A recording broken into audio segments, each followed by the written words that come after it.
साथ बदलते भारत की शान।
परियों ने की है फूलों की बौछार, परियों ने की है फूलों की बौछार। बिटिया हमारी गुड़िया जैसी फूलों से सजकर हंसेगी गाएगी। सपनों की दुनिया में परियों से जी भर के खिलेगी।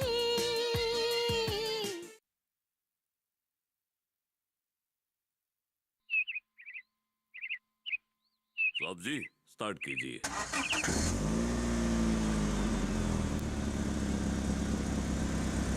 ओके।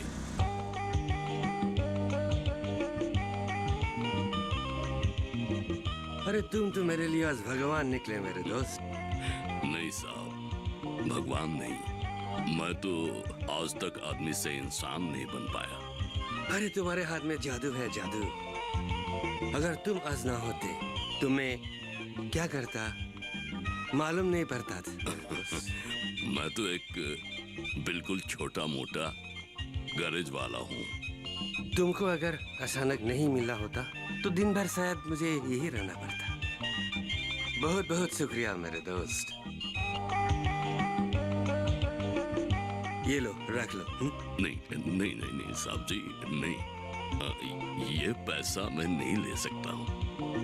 देखिए, गैरेज में अगर कोई गाड़ी लेके आता है तो मैं अपना मजदूरी ले लेता हूँ, पर कोई इतना दिक्कत में पड़े तो रास्ते में मैं किसी से पैसा नहीं लेता। अरे वाह दोस्त वाह, तुम तो सचमुच ही भगवान हो।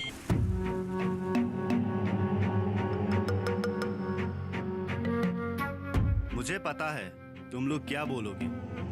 यही ना कि तुम लोगों ने गांव का चप्पा चप्पा सान मारा, लेकिन पूजा का कहीं भी अता पता नहीं मिला। हाँ सरकार। चलो गाड़ी में बैठो। सरकार, हम जा कहाँ रहे हैं? शहर। रात के अंधेरे की आड़ लेकर पूजा गांव से भागकर शहर चली गई। अब शहर में उसको ढूंढना है।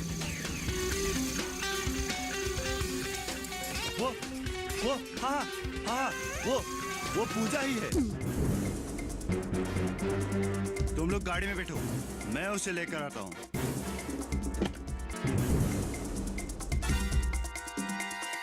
भैया, भगवान के लिए मेरे बच्चे को इन दरिद्रों से बचाइए।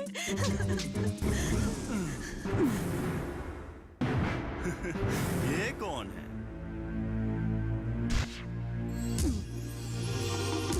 ए पूजा, इनके आड़ में छिपने से कोई फायदा नहीं। हमें बहुत डराया भगाया। तुम्हारी जिंदगी बख्श दे सकता हूँ अगर अपनी बेटी को तुम मेरे हाथ में सब दो तो। जब तक मेरे सांस चलेगी मैं ऐसा हरगिज होने नहीं दूंगी। आग से खेलोगी तो जल जाओगी, और रघु से खेलोगी तो भी जल जाओगी। तुम कैसे नहीं दोगी देखता हूं मैं। खबरदार। समझ गया।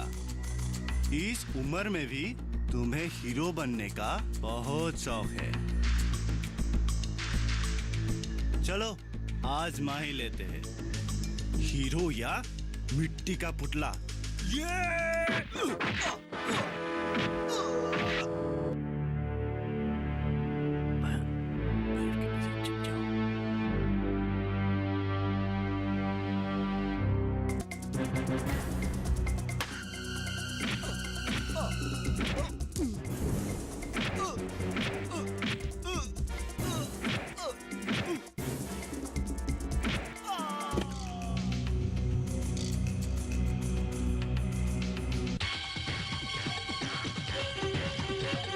सरकार, अब तो ये हाल।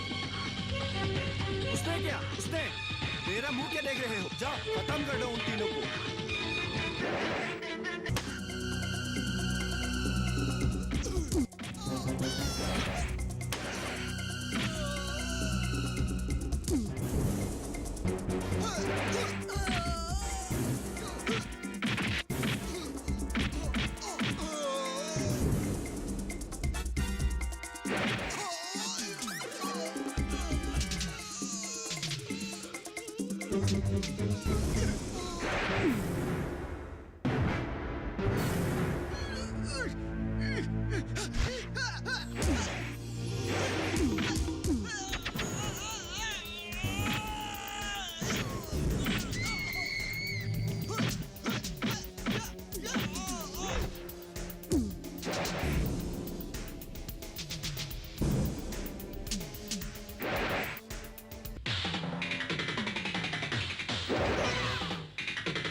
घर के बगिया में छिपा है सेहत का खजाना। टेरेस गार्डनिंग से बनेगा घर ब्यूटीफुल और हेल्दी।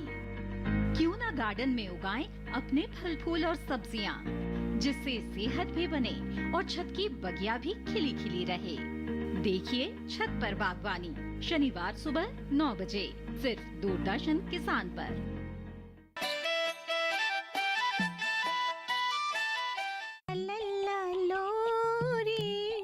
दूध की कटोरी, दूध में बताशा, मुन्नी करे तमाशा। ला ला ला ला ला।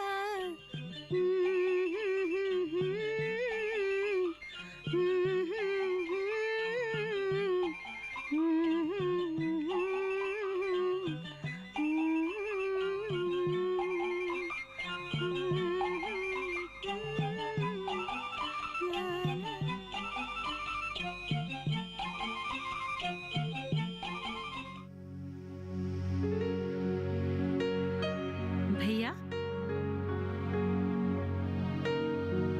बच्ची सो गई? हाँ बैठो। ठीक है भैया। अरे बैठो तो सही। ठीक है। हाँ, अब मैं जानना चाहता हूँ तुम कौन हो, कहाँ से आई हो? तुम्हारी गुड़िया जैसी नन्ही बच्ची को गुंडे लोग क्यों मारना चाहते थे? क्यों नहीं, सब कुछ बताऊंगी मैं आपको। देखिए भैया, थोड़ी देर पहले तक हम लोग कितने अजनबी थे, पर मुझे ऐसा लग रहा है अभी हम दोनों में जन्म जन्मांतर का रिश्ता है।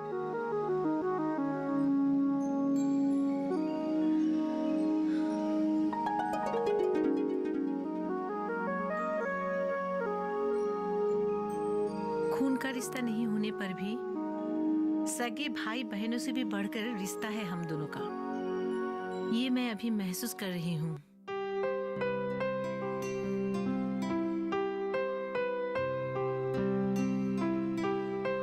मैं रतनपुर की हूँ भैया।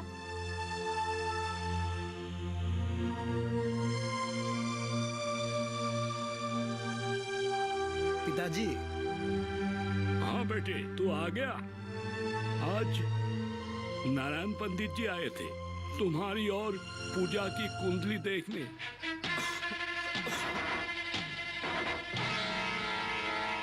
क्या बोले पंडित जी? मेरे कुंडली में तो कोई खोट नहीं, गुरु और शनि टुंगी है। और मेरी समस्या तो तुम्हारे कुंडली को लेकर है। केतु का अशुभ दशा चल रहा है अभी। एक बार नहीं, 2 बार नहीं, तुमने हमारे बच्चे को जन्म दिया, मगर क्या फायदा, हर बार मरा हुआ बच्चा। क्या करूं, मैं बहुत ही बदनसीब हूँ।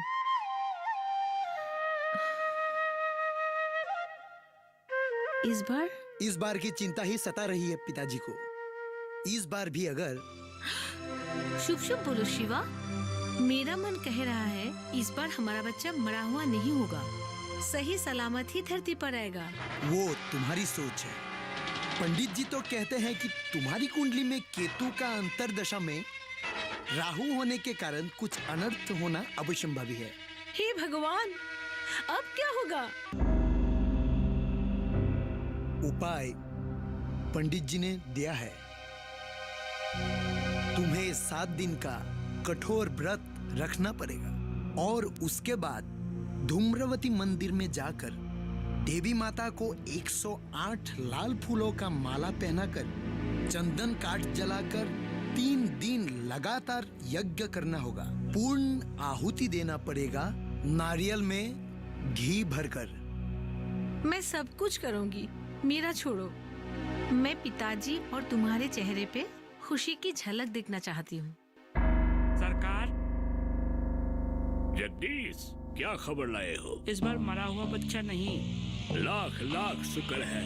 देवी माता की जय हो, धूम्रवती माता की जय हो। पर सरकार, आप जैसे चाहते थे ऐसा नहीं हुआ। मतलब? लड़का नहीं, लड़की हुई है। क्या? फिर क्या हुआ? फिर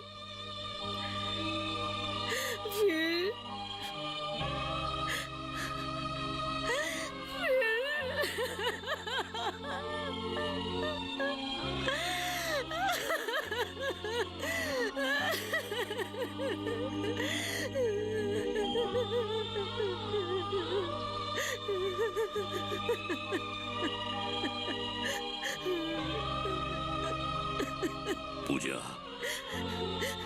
मैं समझ सकता हूँ तुम्हारी मन की वेदना।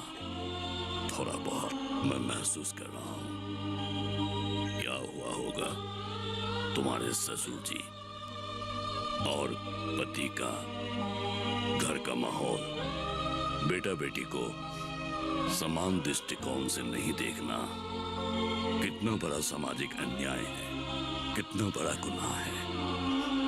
वो समाज के निचले वर्ग के हो या तथाकथित ऊंचे वर्ग के हो। आपके घर में पनाह लेने वाली माँ बेटी की कहानी को आपने तो अधूरा ही रख दिया। बीच में काम जो आ गया, तुम तो जानते ही हो, मैं जब काम में रहता हूँ तब गपशप बिल्कुल नहीं करता हूँ। अब तो काम खत्म हो गया। मतलब तुम लोगों को अभी पूजा एक लड़की को जन्म देने के बाद वो ससुर जी के घर में किस दौर से गुजरी, ये बोलना पड़ेगा, है ना? बिल्कुल, वो भी बहुत नाटकीय रूप से। वो क्यों? क्योंकि गैरेज में काम करने से पहले ये नाटक कंपनी में काम करता था। समझा। क्या है जानते हो, बचपन में मैं भी नाटक में बहुत रुचि रखता था। चलो, ये कहानी बोलते समय मैं थोड़ा बहुत नाटकीय ढंग से ही कहूंगा, ठीक है? जमींदार ने तुरंत अपने बेटे को बुलवाया और बेटा मेरे ख्याल से मुंह लटकाए हुए कुछ इस तरह से खड़ा था और जमींदार ने बोला, मैं जानता था एक न एक दिन ये अनर्थ होगा, बिल्कुल होगा। फिर जमींदार ने बोला होगा, याद है पंडित जी ने तुम्हारे और पूजा के शादी के बारे में क्या कहा था? ये शादी नहीं होगा, बर्बादी होगा। पर तुमने माना ही कहां, तुमने तो उसके खिलाफ जाकर शादी कर ली। और फिर जमींदार ने बोला होगा, नतीजा सामने है। तो मरा हुआ बच्चा पैदा हुआ और डॉक्टर ने ऐलान कर दिया है अभी कि पूजा जिंदगी में कभी मां नहीं बन पाएगी। अब तुम्हारे बाद मेरा वंश क्रम कैसे आगे बढ़ेगा? मेरा इतना धन दौलत का वारिस कौन होगा? बस।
स्वस्थ किसान में हर शनिवार शाम 6 से 7 बजे सिर्फ डीडी किसान पर।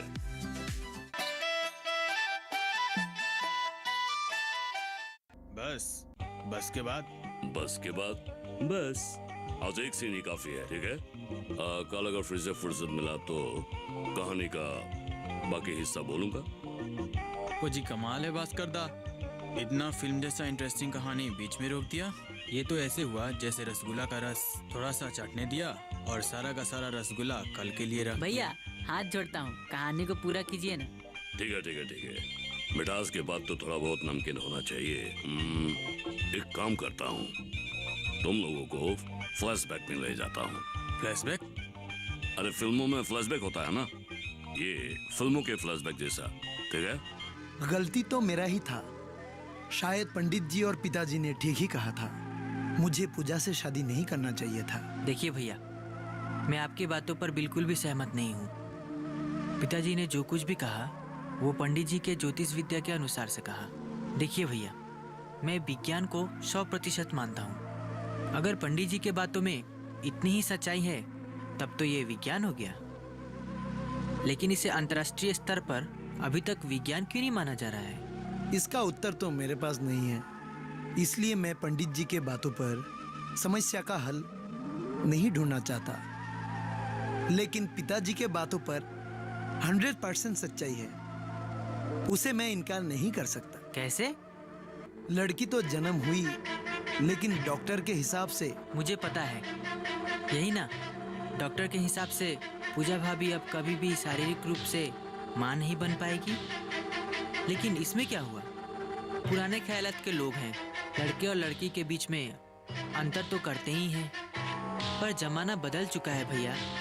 आज एक लड़के के अंदर समाज के प्रति जो कर गुजरने का जज्बा होता है, वही जज्बा लड़की के अंदर भी होता है। खैर, मैं काबिलियत के सवाल पर बहस नहीं करना चाहता हूँ। पिताजी के सामने प्रश्न काबिलियत का नहीं है, प्रश्न है वंश को आगे बढ़ाने का। प्रश्न है मेरे बाद ये जमीन जायदाद और धन दौलत का वारिस कौन होगा। माफ कीजिएगा भैया, मैं इन सब बातों को नहीं मानता। तब भी आपके और पिताजी के मन में जो प्रश्नबोधक चिन्ह है, उसको मिटाने के लिए कोई उपाय है? फिर से शादी करने का। नामुमकिन। क्यों? क्योंकि इंडियन पेनल कोड के तहत हिंदू मैरिज एक्ट के अंदर एक पत्नी के होते हुए पति दूसरी शादी कर ही नहीं सकता। यह दंडनीय है। पूजा, मैं तुम्हें तलाक देना चाहता हूँ।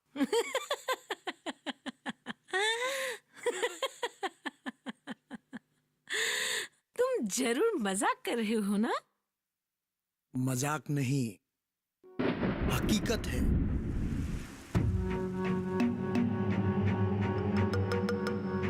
क्या कह रहे हो तुम? जो तुम सुन रही हो। हाँ? क्या कसूर है मेरा? तुम्हारा नहीं, तुम्हारी तकदीर का। मैं कुछ समझी नहीं।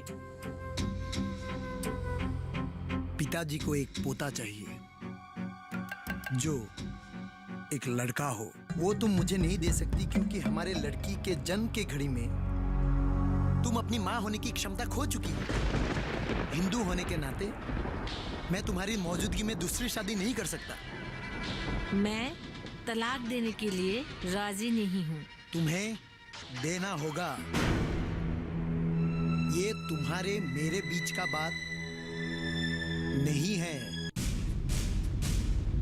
हमारी वंश की परंपरा रक्षा करने की बात है।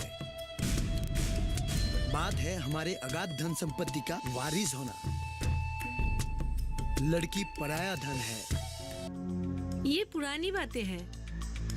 तलाक देने के बाद इसी पुरानी चिंताधारा में विश्वास रखे हुए अधिकतर लोग मेरे और मेरी बेटी के बारे में क्या सोचेंगे? मैं कहाँ जाऊंगी, कहाँ रहूंगी? मेरे माता पिता भी तो गुजर गए हैं। तुम्हें अच्छा खासा पैसा देंगे जिंदगी गुजारने के लिए। पैसे की लालच मुझे मत दो।